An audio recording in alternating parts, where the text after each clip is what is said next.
Hello and happy 2025. You have such a big year ahead of you. This year is going to change your life and the course of the world. And I am here to help you through some of these dramatic changes ahead. Hello, I'm Carrie Samuels, your intuitive counselor and happiness coach with your 2025 yearly forecast. Now, I can only cover so many of the twists and turns ahead of us. I literally spent hours talking about all the changes in my 2025 Illuminated course. So I'm going to give you an overview of the most important things to know about this year ahead. There's really so much. And again, make sure you're subscribed to the channel because I'm going to be going through this every month to help you through it.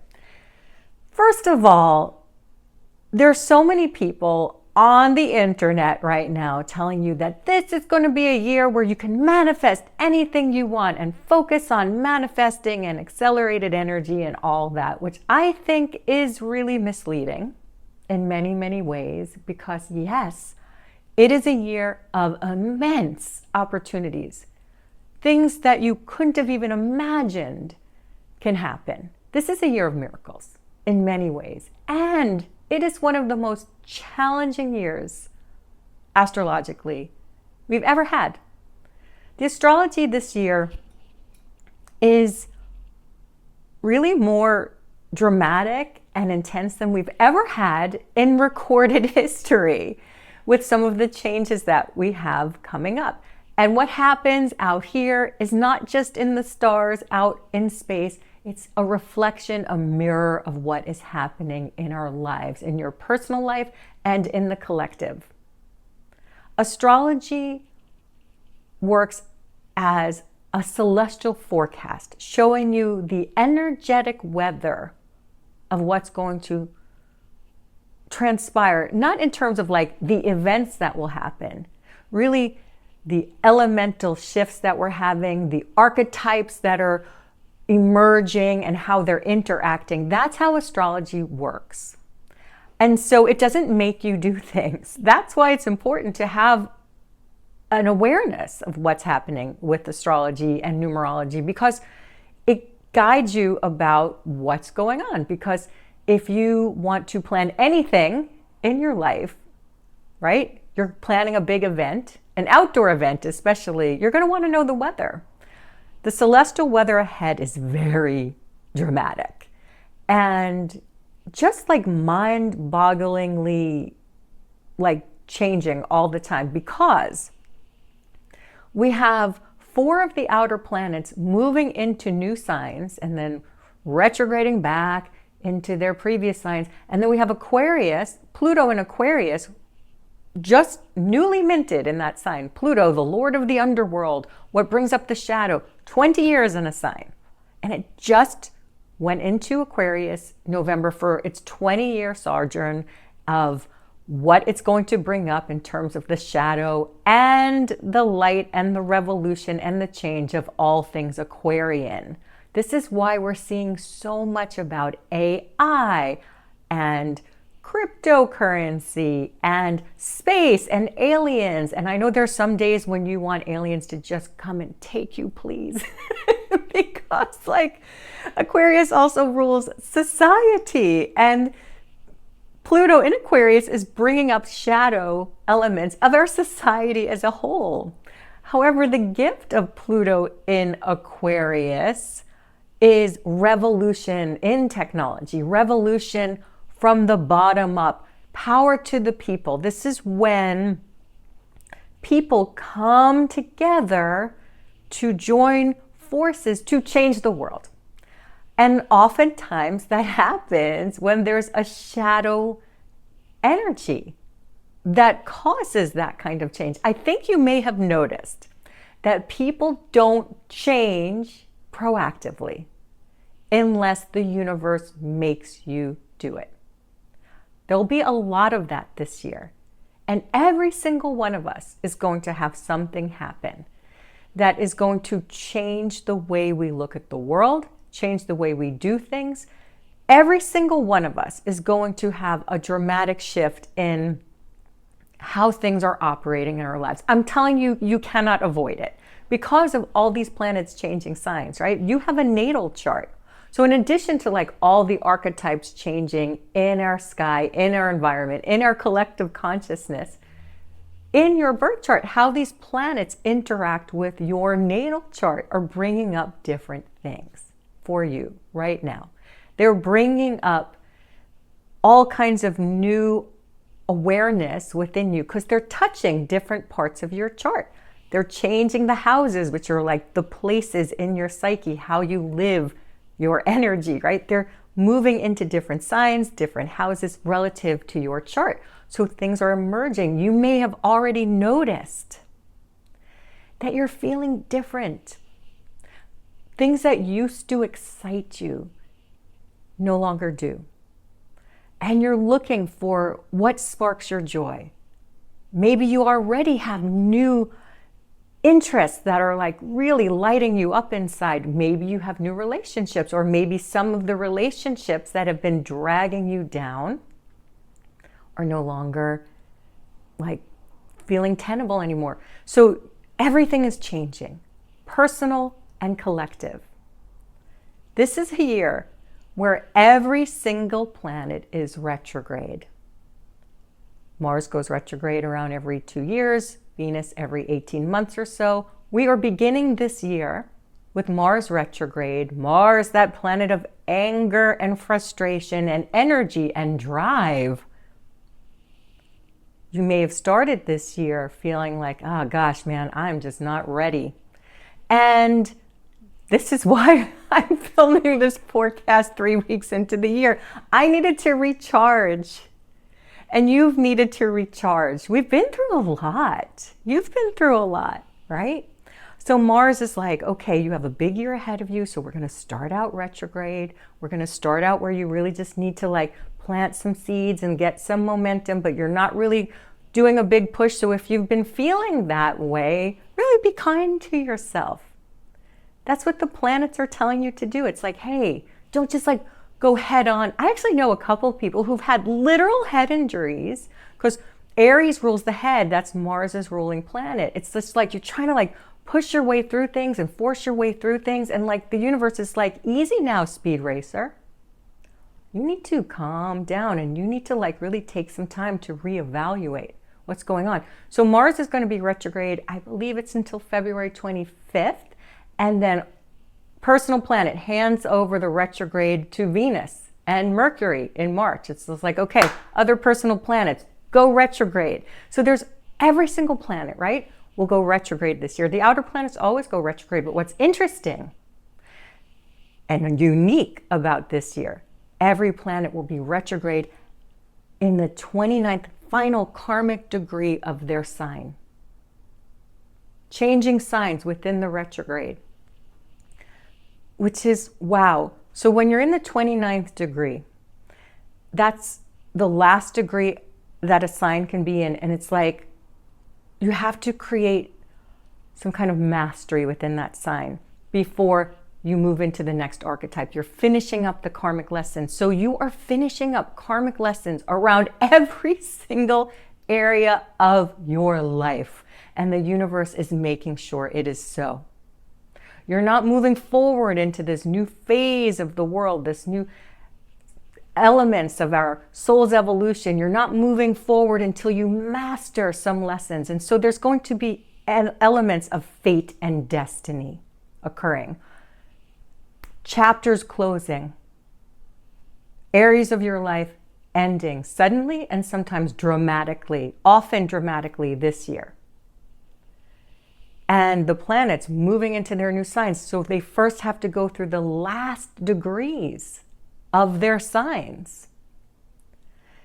2 of them in the final degrees. Actually, Venus will be retrograding also in Pisces, in the final degrees of Pisces. So Venus going to be retrograding in Pisces and Aries, last degree of the zodiac, the entire zodiac wheel, 360 degrees. At that last degree.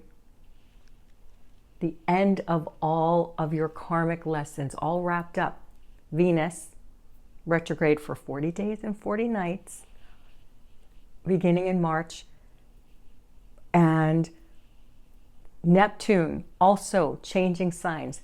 in March, the very, very, very, very, very last degree of our zodiac wheel. Pisces, 29 degrees Pisces. So it's not just like the end of that sign, it's the end of the whole karmic cycle into Aries, which is the first breath of the whole zodiac wheel, the beginning of new life.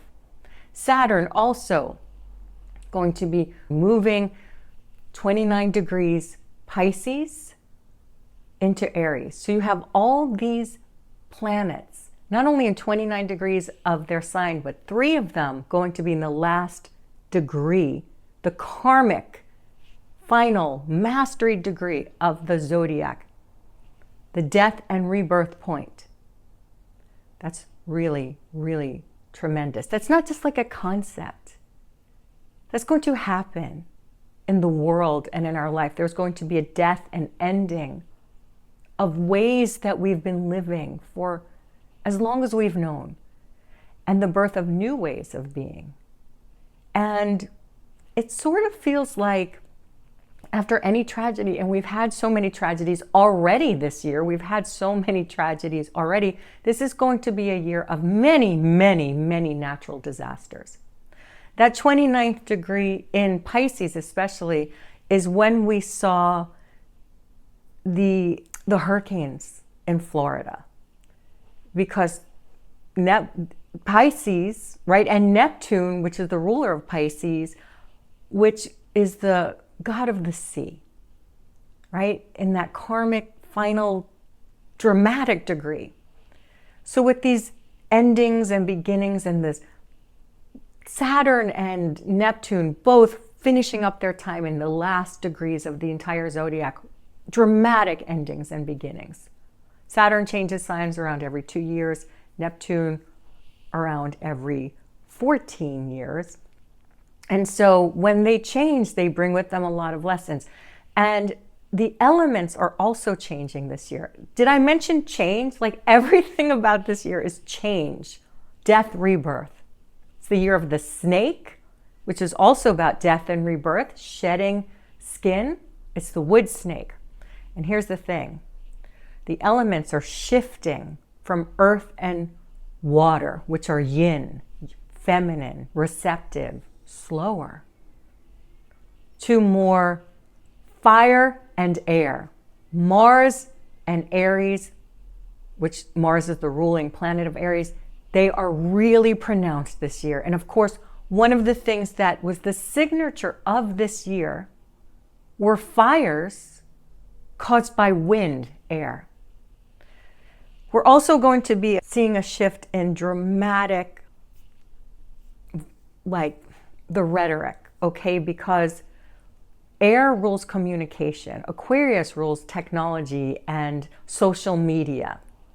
And we have all this fire now, which is a war of the words. And it's how quickly hate can spread online. So you have to be extremely careful. We need to be a force.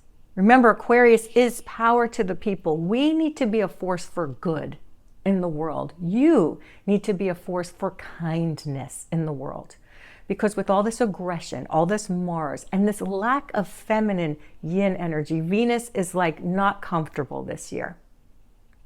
Mars is also not comfortable because Mars is retrograding in Cancer as well, which is like a sign it is not comfortable in.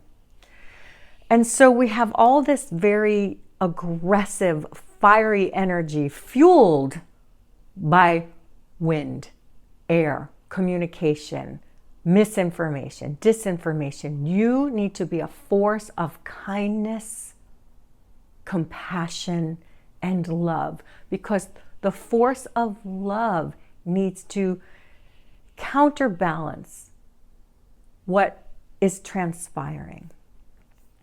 And there needs to be a sense of coming together and community, and that is what Pluto in Aquarius brings. Often when I see,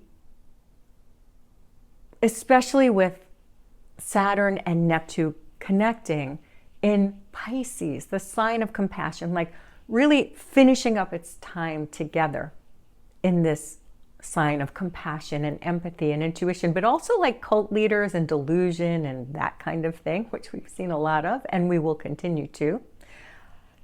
It's really about opening our hearts.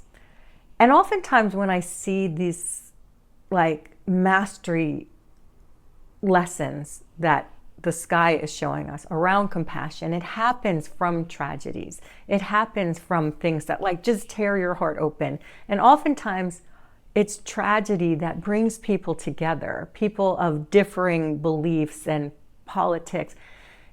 We've already seen division though, like sometimes now actually these disasters aren't bringing people together. So again, it's even more important now to love your neighbor, to be there in community, to not fan the flames of division or hate, to really find it within you. Focus your energy on how you can open your heart, your mind, your words, and your energy to be a force of love, compassion, and unity.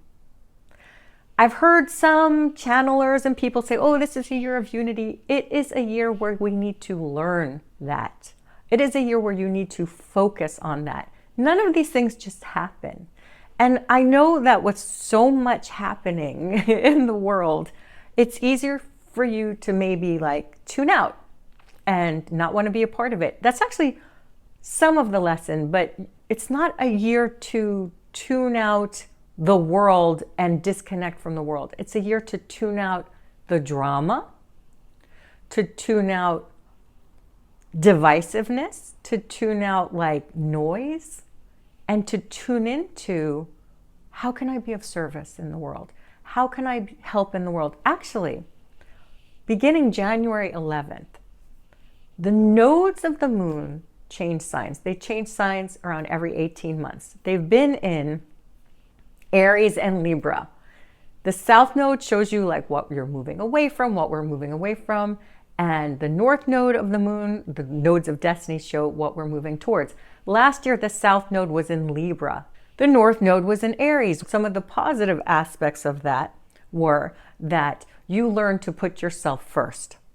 Libra in the south node is like overgiving and like really not focusing your energy on what you need to do to make your life better, but like giving your energy away to everyone else. And so those were some of the like personal, helpful aspects of those nodes. So they just went into Virgo, Pisces. Pisces north node, so what we're headed toward, Virgo south node. Those are the signs of service. Those are the signs of really helping people for the greater good. Pisces is all about compassion. So again, we're moving toward more compassion and we really, really need that right now. It gives me hope, right? That we'll see more people coming together to help each other. One thing about the Virgo in the South Node is that it is related to health and habits. So you want to really refine your habits so that they are healthy for you, and maybe even some things that you're doing for your health or some things that need to change. But that also can bring up some, like we're already seeing mass health issues with animals because Virgo rules domestic animals, and we're already seeing that cats are being affected, birds. We're going to see like that is in a like attacks on that. And so be mindful of your health as well. And Pisces, it's like that where things can spread very quickly among groups. So you want to mind yourself, your pets, health wise, and also change change your habits that are things that are really healthy for you and that feel good, not just that you think are healthy for you, but like really truly feel good for you. And how you can be of service in the world. This is part of what the Virgo Pisces is bringing with all these dramatic changes. You may be asking yourself, how in the world, what am I doing that matters? You're probably already asking yourself some very big questions as the world is like really just going bananas. in so many ways. You're probably asking like, do I even like people anymore? Or like, what is my role here? What is my role here? You have a big role here. You were born for a specific reason in this moment in time, in this moment in history, because you were meant to shine your light. This is a 9 universal year in numerology, which is the number of the hermit in the tarot. And the hermit, of course, is tuning out all the noise of the world, yet shining their lantern as a light for others. So you're meant to tune into yourself, tune into what's right for you, and tune out the drama, yet still be a light. You're still meant to be connected, still meant to be part of everything, and an important light bearer in the world.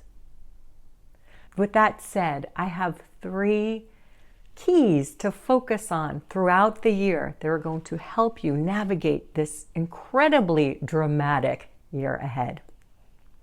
Now, your first key of focus this year is to focus on what really matters. This is a year of asking soul questions, because things are really shifting in ways that you cannot rely on the material world to be stable. You can't rely on anything that you thought was always going to be there for you. You can't rely on that, because this is a year to focus on your spiritual life, not the material world. Yes, build whatever you need in your life to help you feel secure, material things, material comforts. Yes, however, the world is going to show you that you can't take it with you, because 9 is associated with death and endings and letting go, and there's a lot of death, rebirth energy this year. So every single one of us is going to experience something in our lives that is changing the way we move through the world, in ways that you need to focus more on the spiritual essence of being human. What's really important, the love that you create and share and receive, that is what's most important. And that is what everything in this year is designed to help you do, to focus on what is really important and what really matters. And your second key to focus on this year is to be true to yourself. Because as the world outside changes and as things shift in our world and your world, everything, remember I said, like, everything is changing in how it relates to your natal chart and your personal life as well. And so things are not going to feel the same. Nothing's going to feel the same. And as you're focusing on what's really important, right, things are going to shift for you. Like, is what I'm doing in my career, is this really the highest and best use of my talents? Do I really enjoy the people that I'm working with? Do I really enjoy what I'm doing? Do I really enjoy the people around me? Do I want to explore new frontiers? Listen to that. That's your intuition guiding you. The snake is all about shedding old skins and moving into a new identity. You have new identities emerging within you. Be true to yourself and don't let other people sway you into their drama. And definitely don't let people sway you into negativity. Stay true to yourself. Stay true to your kind heart. Stay true to your compassion. Stand up for what you believe in and who you believe in. Always stay true to yourself. Don't listen to the trends. Don't listen to whatever anyone else is telling you should do with your life. Only you know what's right for you. Which brings us to action step number 3. Be flexible to change on a dime, because things are going to happen very quickly and dramatically. And so this is one of those years where it's like, do I really have plans? Because the universe seems to be laughing at me. So your plans, many of them will go awry. So just say, okay, what are you trying to teach me? What am I meant to focus on? And maybe because there's so much happening, there's going to be things happening, whether they're to other people in your life or loved ones, that are going to need your help. And so you'll have to drop everything, right, to help people, because sometimes life is going to get in the way of your plans. So this is a year when life is getting in the way of your plans. So stay open to new possibilities. And as you do, and pay attention to, like, okay, I had this idea about where my month and my days were going, but the universe is guiding me to focus in another direction. And that's wonderful. That's what's meant to happen, because really what is important is who you are and what you're sharing with the world. So I hope that I've helped you get an idea about what the drama is and what everyone's been talking about, like why this year is so big and so important. Next year is another very big, important year as well. And so I hope that you take these focus points into consideration and stay true to yourself and know how valuable you are. I also have many tools to help you. I have a free personal year numerology guide. You can get that using the link below. I have a beautiful astrology calendar that's color coded for all the like eclipses and retrogrades and things like that, because I'm a Virgo, so of course it's color coded. There's that link to that below. I have a celestial guide that is a 157-page download that you can get that describes like the whole year's energy and month to month to month, like very detailed what you need to know. You can get that using the link below. And of course I have 2025 illuminated, and the celestial guide is part of that, but a lot of people really wanted the celestial guide on its own. So I have all the things. And those are tools that are really going to help you throughout the year. So I'll make sure to include all of that. And of course, subscribe to this channel if you want to stay with me. I have a lot more to share with you in the days and moments to come. I love you so much, and I'm wishing you a fulfilling, joy-filled year ahead. Lots of love. Bye for now.